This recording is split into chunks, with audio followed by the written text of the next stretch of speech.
Hey everyone, welcome back to my channel. Today I'm going to do a video on my experience of getting rid of my pigmentation.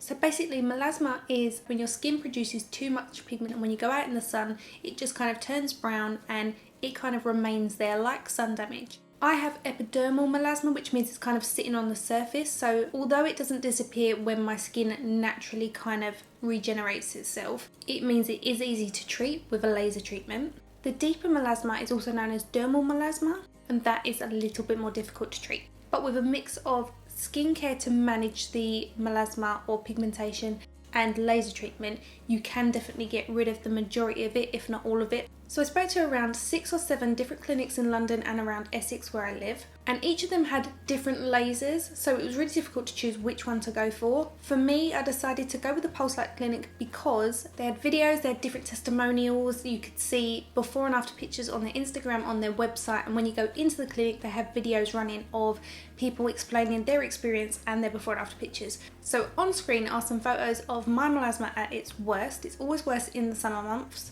I'm also going to put a picture up of my twin sister's melasma because our pigmentation come up exactly the same year, and when I spoke to Cherry, who does my procedures at the Pulse Light Clinic, she said to me that there is actually a connection between twins and melasma coming out at the same time, so it's quite interesting. Over the last 3 years it's progressively got worse, and during the winter months it tends to kind of fade away, but each winter it was fading but sort of remaining a little bit stronger. So it's something we knew we just needed to tackle. I've had 3 laser sessions to remove my pigmentation, and I had 1 consultation where we had a patch test done, and I'm going to put the pictures on screen now of the before and after.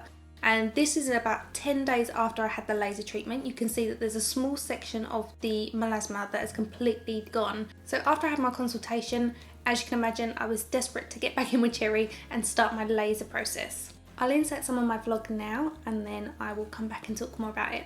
So we're in London and we're just going to the Pulse Light Clinic for my pigmentation removal. We're running a bit late, so I'm just going to film when I get there.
I had 3 sessions and I had to wait 6 weeks in between each session, and each time it took around 10 days to 2 weeks for me to actually start to see the difference in the pigmentation removal. As soon as you have the treatment redone, it looks much more intense again, and you can almost see exactly where it was, even though just before you had your treatment it looked as if it had completely disappeared. Depending on the level of your pigmentation will depend on how many sessions you require. I'm going to insert a clip of my face with no makeup on last summer when I decided that I was going to start researching clinics to go to, and as you can see my skin actually had a lot of pigmentation on my forehead, and I also had some along my top lip. My forehead itself, the surface and the texture was very smooth. It's just that I had a lot of pigmentation. I always suffer with hormonal breakouts. Since having the laser and starting a skincare regime to suppress the melasma, my skin texture has kind of gone into overdrive. It's a bit like having a rash, or like when you get stung with stinging nettles. Not everybody's skin reacts that way, and also when I went to the clinic they were a little bit baffled as to why my skin's reacted that way, but that's just something that's happened to me. If your melasma is similar to mine, you would need around 3 sessions to begin with, and then 1 a year if you stick to your high SPF and managing your melasma with a certain skincare regime which contains a specific ingredient to suppress the melasma, which I'll get to in a minute. So the laser that Pulse Light Clinic used on me was called PicoSure. The PicoSure laser basically shatters the pigment and the body carries it away. And what I will say is, for me, it was very painful. Each time I went back, it got more painful, especially around this part because it's like tiny hot pinpricks running through the skin. After you have it done, it only lasts for a little while. It's kind of like a numb, buzzing sensation to your skin. It doesn't last too long and the redness goes down very, very quickly. But while it's being done, I'm blowing cold air onto my skin because it really does burn. And you kind of get the smell of burning skin.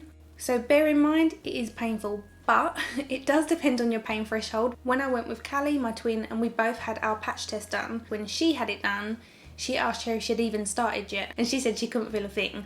So for a full face, it's £350 for one session, or they do an offer of 3 sessions for £900. When I had mine done, they did the entire face because I do have sun damage that isn't as visible as just the pigmentation areas. If you just wanted the one section done, it starts from £100. Now the reason PicoSure is perfect for melasma is because the actual fluency setting on the machine is very, very low, and that means it's how fast the laser is penetrating the skin. Although it burns when it's on the skin, the laser itself isn't hot. If you use the laser with heat, that can make the melasma worse. Now if you're pregnant, that can cause melasma to intensify if you already suffer with it. If you don't already have pigmentation and it comes out when you're pregnant, it's normally known as a pregnancy mask. Lasering isn't something they tend to do on people that are pregnant because there's just not enough research into what it can do to you, if it can be harmful, and basically insurance companies just won't cover the clinics to use it on a pregnant person. So your best bet is to have your baby, and if you're still suffering from melasma and it hasn't gone, then you can look into having your laser treatment done to get rid of it. So I'm now going to tell you a little bit about the regime that I've been on in order to suppress the pigmentation and also help to eradicate any kind of staining on my skin that was kind of remaining that might be a little bit stubborn. Now, Pulse Light Clinic recommended Obagi. If you've never heard of it, you should look into it because it is a really, really good brand.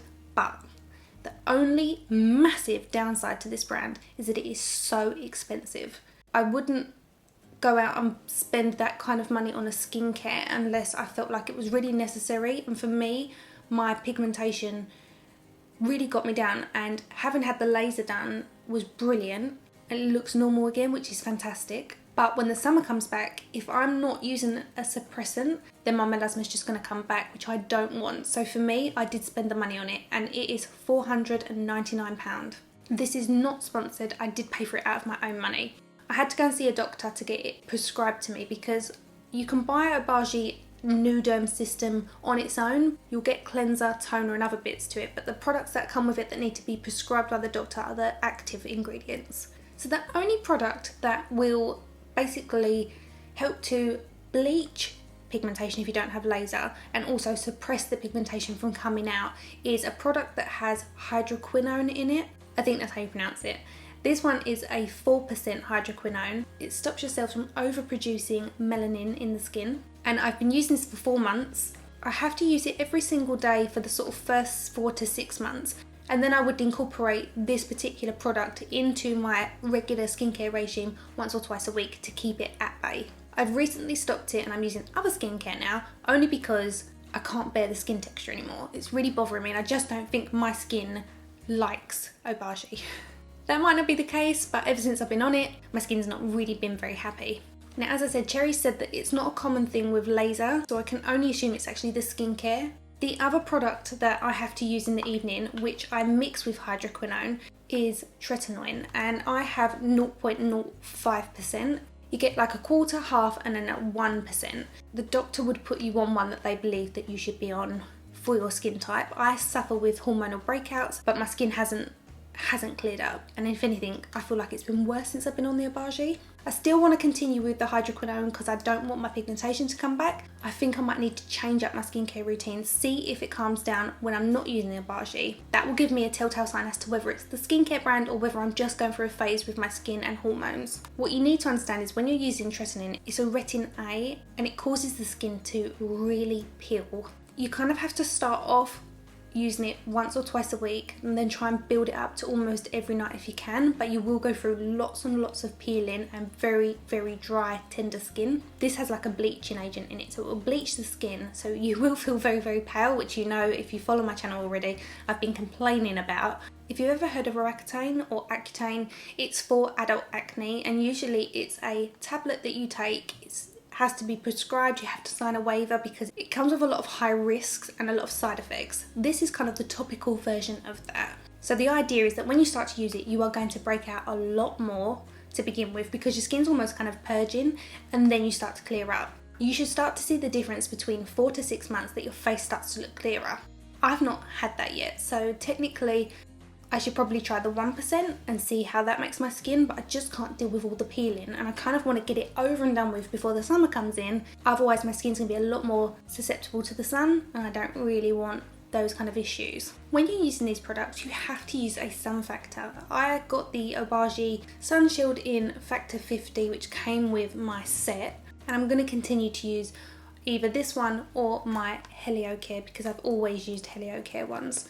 And hopefully using the hydroquinone, it's going to suppress that melasma and I shouldn't get any pigmentation coming out in the summer. I do anticipate it because it's the first summer that I've not had the pigmentation there, and I just expect it to come out, so it will be interesting to see this summer if it comes out. Now, if you can't afford laser treatment and you can't afford the Obagi products or a product with the hydroquinone in, I do have tutorials on how to cover pigmentation, and I will put them on the screen now for you just to give you an idea of what you can do to cover your pigmentation. My aunt suffered with it really badly during her pregnancy, and she's kind of always had it and still does to this day. I kind of don't notice it anymore. I'm going to put Pulse Light's details in the description bar for you. You can follow them on Instagram where you can ask them any questions. If you want to ask me questions, then put them in the comment section. I'm going to keep an eye on the comment section to see what you guys are asking, if you've got any questions, so I can answer the best I can. So when you go to the Pulse Light clinic for the removal, they'd always recommend the Obagi, not because they want to sell it to you, because I still had to go elsewhere to get it. I didn't get it from them, so they didn't have to recommend it. But for me to get the best results for my skin, using that while you're going through the laser treatment is a safer option because there's less of a chance of the laser causing post-inflammatory pigment. Thank you so much for watching. I really hope you found this video useful. I'll put as much information in the description bar for you as I can. Don't forget you can follow me outside of YouTube on my social handles. Normally when I visit the Pulse Light clinic, I will put up a few kind of posts on my stories there. So if it's not in this video, there'll be details over on my Instagram. So go follow me over there. Please subscribe if you haven't already done so. Share the video with anyone that you know that's suffering with melasma, that kind of wants some idea of how to deal with it. Thank you so much for watching, and I will see you again soon.